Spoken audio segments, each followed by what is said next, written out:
Hi, in this video, we're going to learn how to multiply vectors by a scalar. So what are our steps? Well, when we multiply a whole vector by a scalar, we're really multiplying each component by that scalar. So if I have the vector v equals ab, and I want to find the value of c times v, I'm really just going to do c times a and c times b. Let's take a look at an example. Let's say I want to find the value of 3v, where v is negative 2, 1.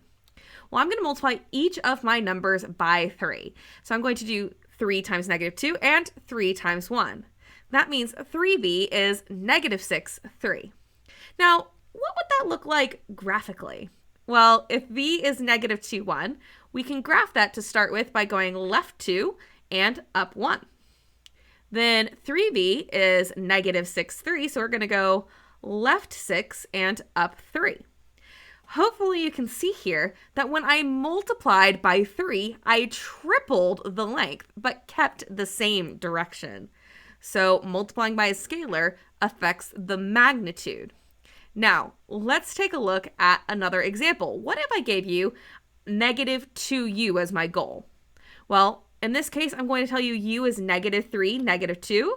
So to find negative 2u, I'm going to multiply each component by negative 2. So that's negative 2 times negative 3 and negative 2 times negative 2. When I simplify that, I get that negative 2u is equal to 6, 4. Now let's take a look at this one graphically. So starting by graphing, u is negative 3, negative 2. I'm going to go left 3 and down 2. Then I'm going to graph negative 2u. That goes right 6 and up 4. Notice that in this case, we have a slightly different situation. Not only did I double the length, but I also switched the direction. So multiplying by a scalar can change the magnitude. It can also change the direction and make it a negative vector. So when you multiply through by a negative, flip that vector backwards.